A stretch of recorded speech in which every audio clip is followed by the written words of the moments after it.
चला तर आज आपण बनवूया कुरडयाच्या उरलेल्या भुग्यापासून भाजी बनवण्यासाठी मिरची, कांदा व कोथिंबीर व आपण इथे कुरडयाचा भुगा घेतलेला आहे। तर आपण याला फोडणी देऊया। इकडे ठेवूया। सर्वात अगोदर आपण तेल घालूया।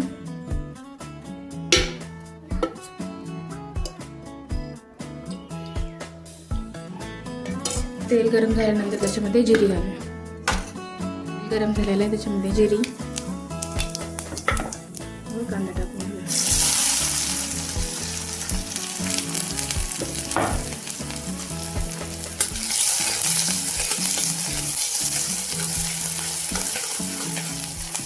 कांदा लालसर भाजून घ्यायचा। कांदा टाकल्यानंतर आपल्याला आता लसूण टाकायचे।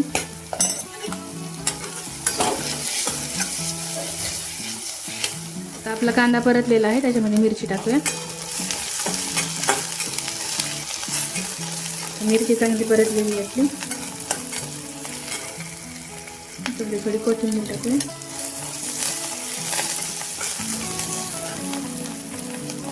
थोडीशी हळद। आपण मिरची टाकलेली आहे पण थोडीशी लाल चटणी टाकायची चवीप्रमाणे। हे परतून घ्यायचं।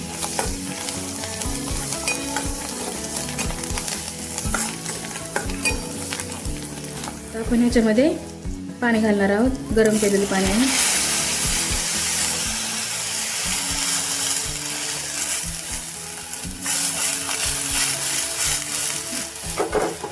आपण या पाण्याला उकळी येऊ द्यायची।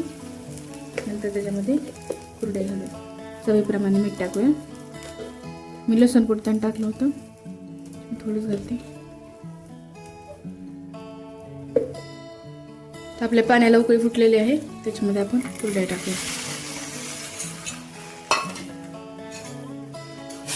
आता हे हलवायची आणि झाकून ठेवायची, म्हणजे हे पाणी पितं व छान असं मोकळी होते। त्याच्यावरती झाकण ठेवून 5 ते 10 मिनिटं शिजून द्यायला। आता आपली भाजी झालेली आहे, आता हलवून घेऊया। खायला खूप टेस्टी व 5च मिनिटात होणारी अशी भाजी आहे। तर आपण ह्याला ताटात वाढून घेऊया। तर आपण आता भाजी वाढायला घेऊया। तुम्ही ह्याला भाकरीसोबत किंवा चपातीसोबत दोन्ही खाऊ शकता। लहान मुलांना व मोठ्यांना पण खूप आवडणारी अशी भाजी आहे। तुम्ही पण बनवा व कमेंट करून सांगा।